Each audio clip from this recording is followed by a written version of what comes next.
नमस्कार, मैं पंकज श्रीवास्तव। आज हम एक ऐसे नेता के संग हैं जो अपने आप को जन सेवक कहता है। बिहार में वो किसी भी तरह की आपदा आई है बिहार में, कोई दिखे या ना दिखे, सदैव वो आपदा प्रभावित क्षेत्रों में हमेशा दिख जाएंगे और लोगों को मदद करते हुए दिखेंगे। उनका नाम है पप्पू यादव। पप्पू जी नमस्कार। जी धन्यवाद भैया। सबसे पहले सर ये बताइए कि अभी जो विधानसभा की जो तैयारी चल रही है, आपकी तैयारी कैसे है? देखिए, पहले तो मैं जन सेवक नहीं कहता हूँ, मैं सेवक और एक बेटा। मानवीय अभाव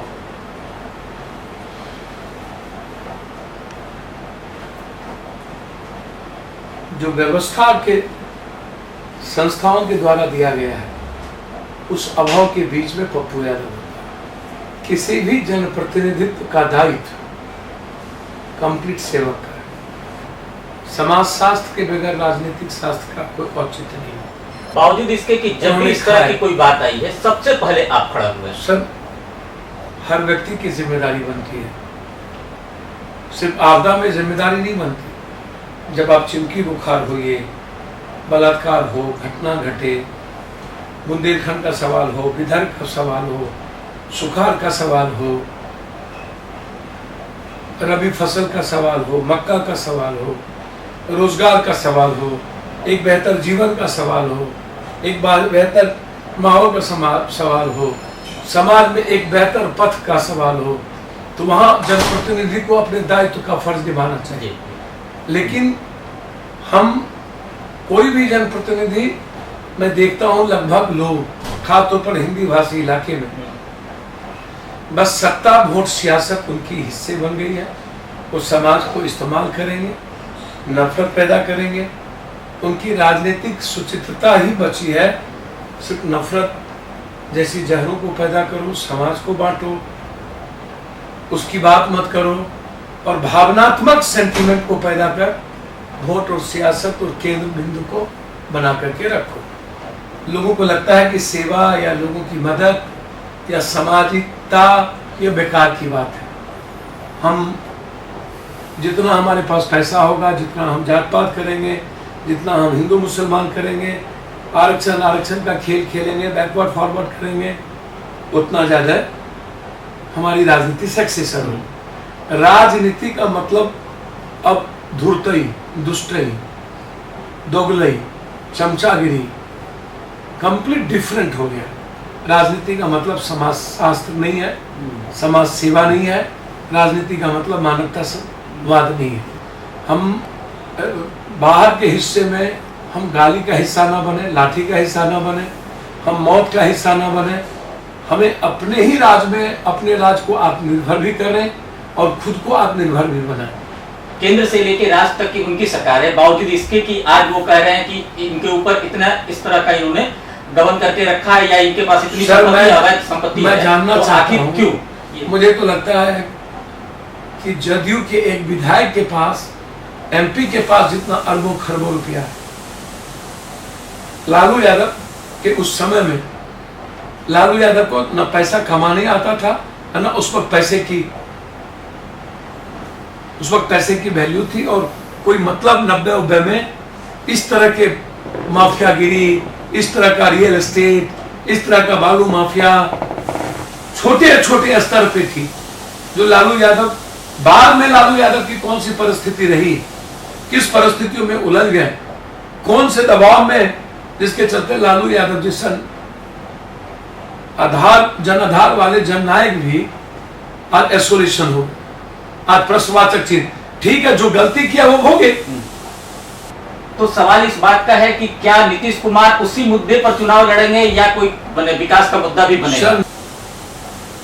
नीतीश कुमार जी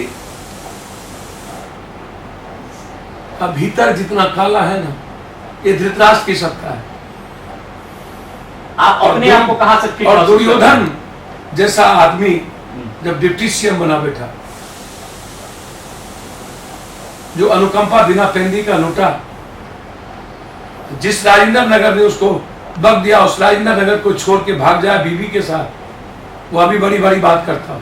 और जिस 15 साल में नीतीश कुमार ने 5 बात कही, पटना को पेरिस बनाएंगे, कबाड़ खाना बना दिया और लूट लिया।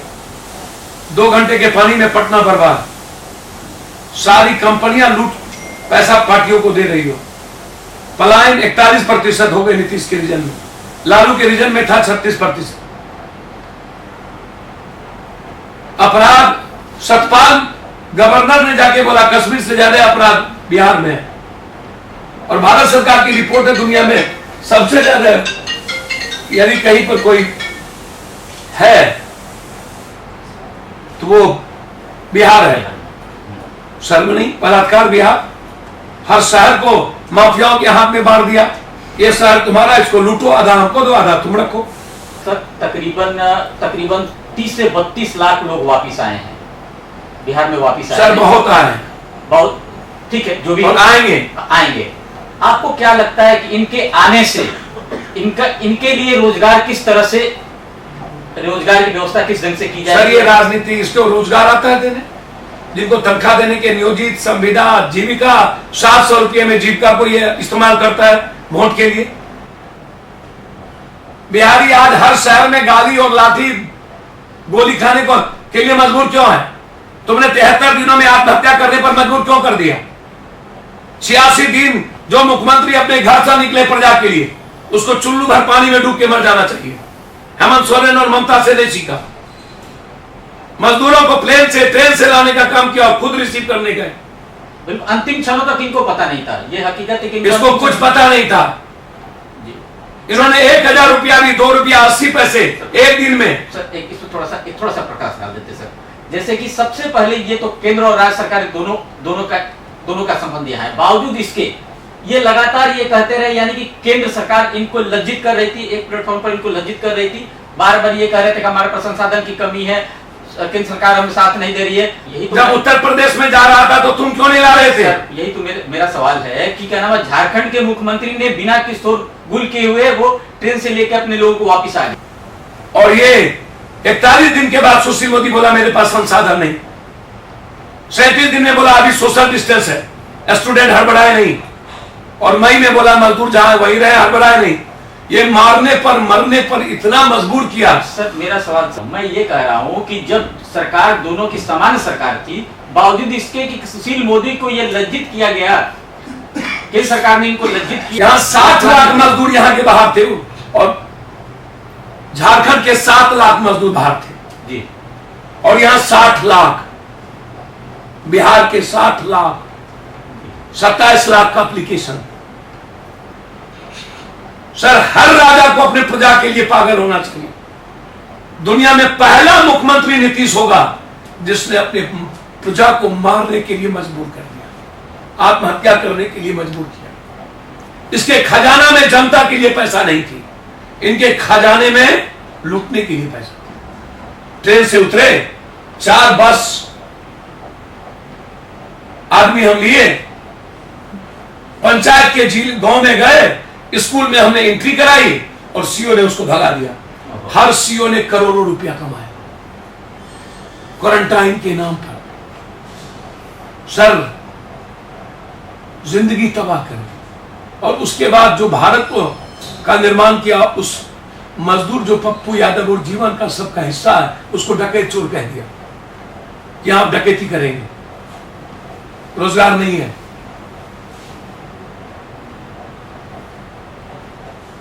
स्वयं समूह जीविका को बोला किसी तरह फंसा के रखो चुनाव में।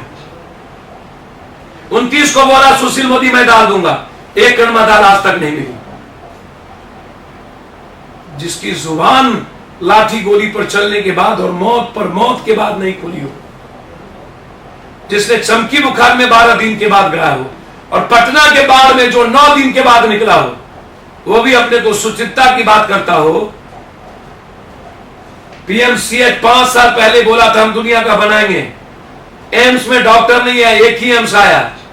भवन हम पैसे का बना दिए, उसका 3 हिस्सा पैसा हम लूट लिए। अल्ट्रासाउंड, सीटी स्कैन, एमआरआई नहीं दी, कोई टेक्नीशियन नहीं है। ये खुद चिमकी बुखार के बाद सुप्रीम कोर्ट में बोला। बिहार कहां है?